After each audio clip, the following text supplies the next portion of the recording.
I paid for my sister's education while working two jobs, only for her to call me a loser during a family dinner. She was surprised when I stopped paying her rent and told everyone why she could no longer afford her lifestyle. When my younger sister, Louisa, got into her dream university, the whole family acted like it was the greatest achievement of all time. My parents were beaming with pride. Louisa was already talking about the career she was going to pursue, while I sat in a corner silently calculating how we were going to pay for it. My parents didn't have the money to cover her education. They made that clear when they started hinting at it during family conversations. Louisa is so smart, but university is so expensive these days, my mother would say, looking at me as if I didn't already know where that conversation was headed. I didn't have much. I worked as a mechanic and was trying to save up to buy a house. But Louisa was my sister, and I thought, what harm could there be in helping? So, I started contributing. At first, it was small things, her books, a bit of food. But it didn't stop there. Soon, I was paying her rent, her bills, even her nights out when she needed to relax. Every time she asked for money, it came with a promise like, I'll pay you back when I graduate, or Mom and Dad just can't help right now. The worst part was that my parents acted like it was my duty to help. Family takes care of family, they would say, as if I wasn't already killing myself working two jobs to keep them afloat. Louisa, meanwhile, acted as if the world revolved around her. She posted pictures of fancy parties and weekend getaways, smiling as if she wasn't living off my hard work. I kept telling myself it was temporary. Once she graduates, it'll all be worth it, I thought. But deep down, I started resenting the fact that my life was on hold while hers sped ahead, all thanks to me. I thought things would get better once Louisa settled into her university routine. I imagined she would realize how much I was doing for her and show some gratitude. But if anything changed, it was her sense of entitlement, which only grew. The first real sign was her spending habits. While I was skipping meals and working late shifts to pay her rent, Louisa was showing off her new wardrobe on social media. Designer bags, trendy shoes, fancy dinners, things I could never afford. At first, I tried to justify it. Maybe she got a part-time job, or she's just exaggerating to look good. But when I asked her about it, she shrugged. Everyone at university dresses like this, she said.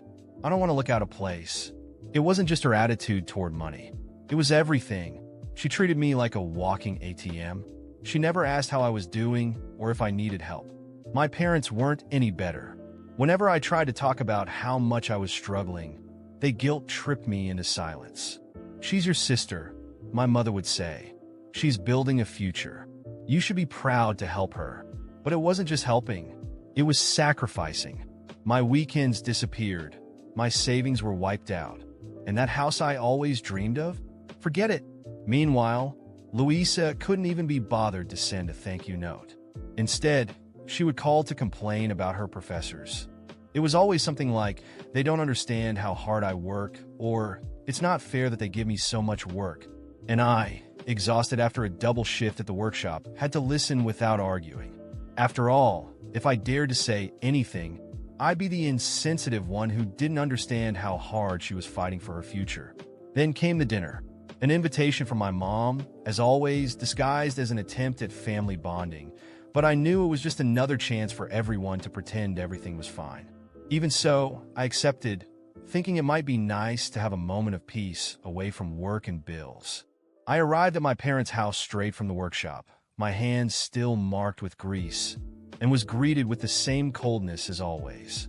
My mom was busy in the kitchen, and my dad was on the couch watching TV.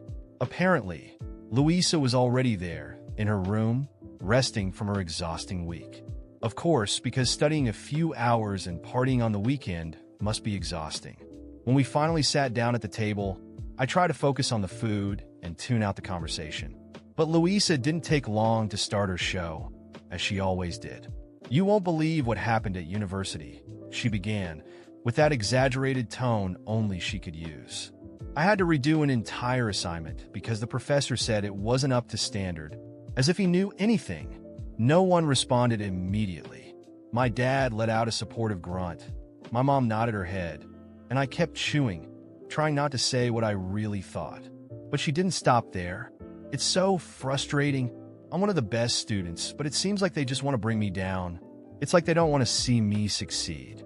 You know what I mean, right? I took a deep breath, mentally counting to 10, but before I could stop myself, my mom decided to add fuel to the fire. Louisa, sweetheart, don't worry.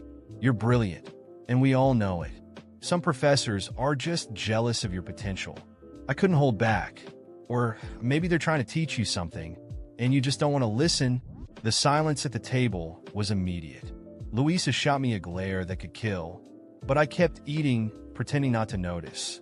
What's that supposed to mean? She asked, her voice full of indignation. It means maybe it's time to stop blaming everyone else and start taking some responsibility. You're in university, Louisa. You're not a child anymore. You can't expect the world to treat you like a princess. My mom tried to intervene, but Louisa was already ready to attack. Oh, of course. Coming from who? The mechanic who never left his workshop? Please, you don't even know what responsibility is. All you do is fix cars and complain about life. You know what you are? A loser. That's what you are. The word hit like a slap. For a moment, everything stopped.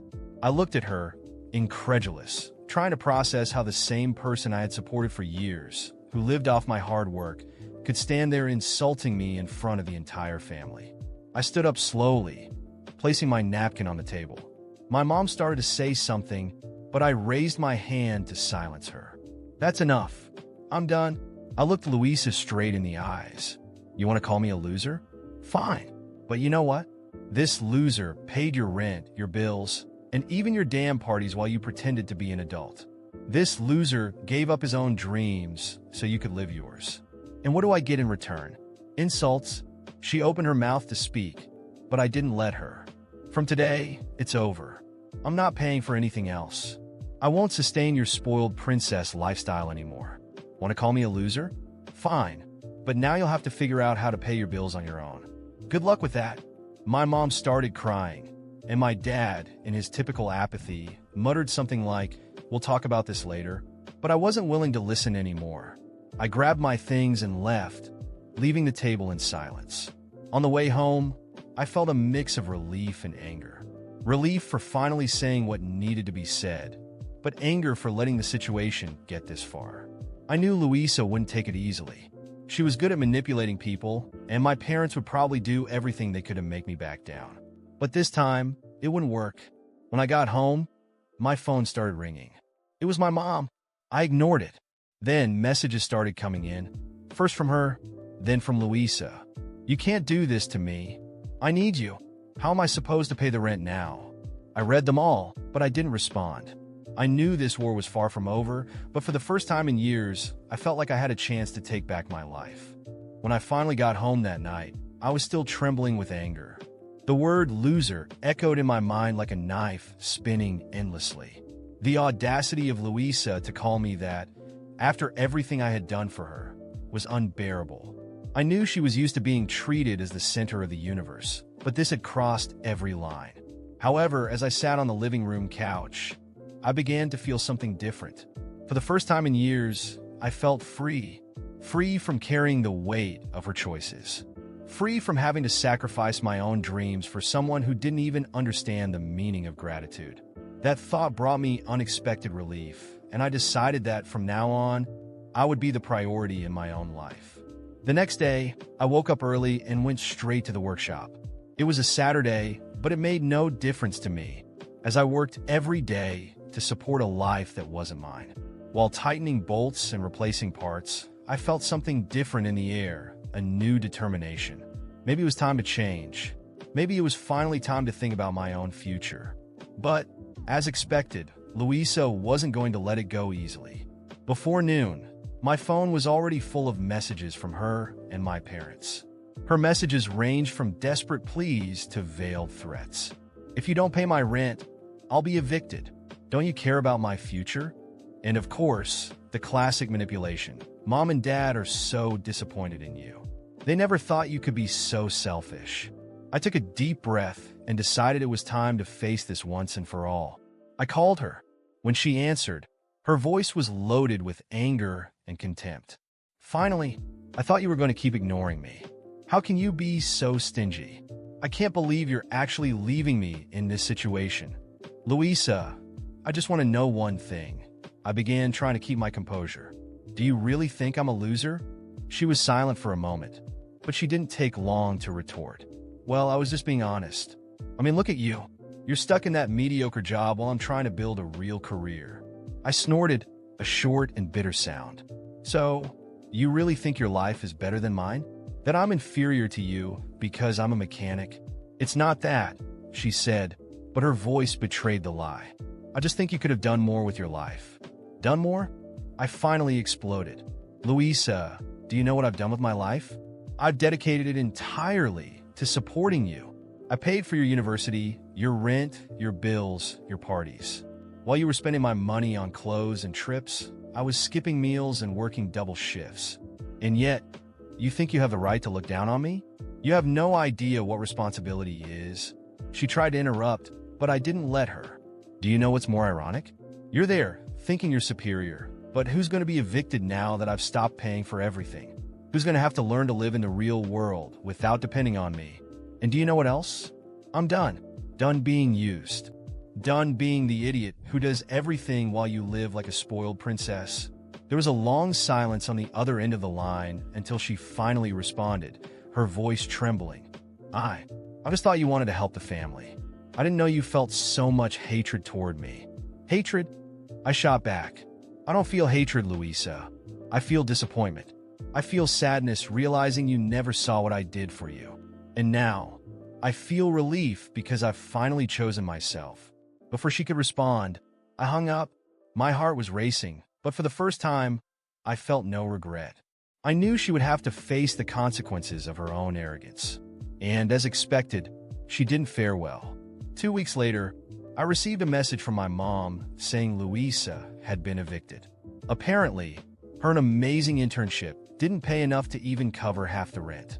She tried asking her friends for help, but as is often the case with people like her, she had no one truly willing to sacrifice for her. Ironic, isn't it?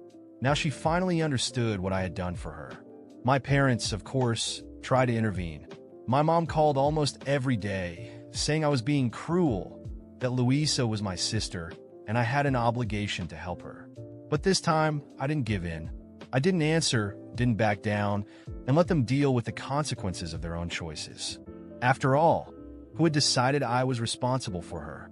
Not me. Meanwhile, I started investing in myself. I opened a savings account, something I hadn't done in years. I started researching courses to specialize in advanced automotive mechanics and even considered opening my own business. For the first time, I had hope for my own future. And Louisa? Well, I heard she had to move back in with our parents, something she had sworn she would never do. I imagine it was a hard blow to her ego. But honestly, it was no longer my problem. Finally, I was free. And for the first time in a long time, I was ready to live my own life my way.